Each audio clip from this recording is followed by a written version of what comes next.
The groceries are put away, dinner is on the table. You navigate the kitchen with a practiced, silent efficiency, trading places at the sink without a single collision. To any outside observer, the logistics of your life together are functioning at their peak, but the air in the room has gone cold.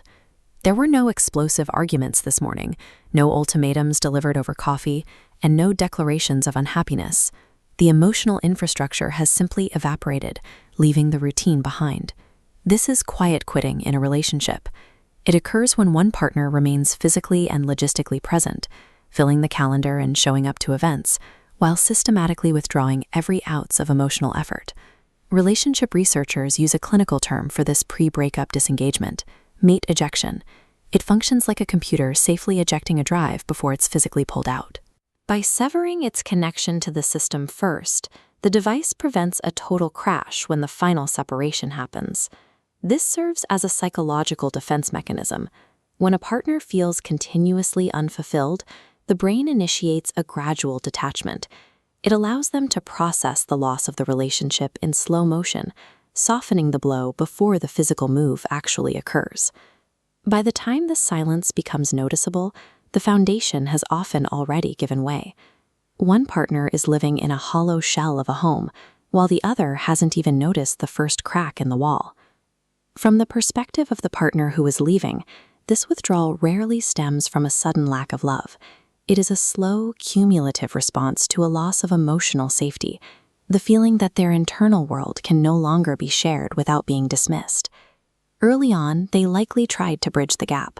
They brought up the things that were bothering them and asked for what they needed to feel seen, sometimes through direct conversation and sometimes through subtle hints. The turning point arrived when those vulnerable attempts were met with defensiveness or minimization. After a certain number of conversations that end with them feeling like a burden or being told they're too sensitive, the desire to share begins to die. Eventually, the emotional cost of asking to be heard and being rejected becomes far heavier than the quiet pain of shutting down. They make a silent calculation that it is safer to be lonely within the relationship than to keep fighting for a connection that isn't coming. The moment she stopped hoping for the relationship to change was the exact moment she stopped emotionally arriving for it. This leaves the other partner in a state of total disorientation. How do you miss the fact that the person sleeping next to you is already halfway out the door? This graph illustrates research from Dr. John Gottman, showing how a sudden drop in conflict can actually predict the end of a relationship. While a lack of fighting looks like health, the data shows that when arguments disappear entirely, the risk of dissolution spikes. Arguing requires emotional energy and a belief that the friction will eventually lead to a better understanding. When the fights stop, it usually means the withdrawing partner has decided the relationship is no longer worth the investment of their energy. The receiving partner often misreads this cold withdrawal as a newfound calm. They experience the lack of tension and assume the relationship has finally reached a state of peace and contentment. This perception gap is reinforced by the daily routine. Because she is still showing up for the practical parts of life, the groceries, the schedules, the social obligations, he assumes the emotional core is still intact. Two people now exist in parallel realities. They share a bed and a life, yet they are merely going through the motions, not actively trying to leave, but no longer staying either.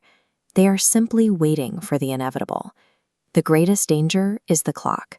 By the time the oblivious partner realizes the emotional infrastructure has vanished, the distance has often calcified into something permanent.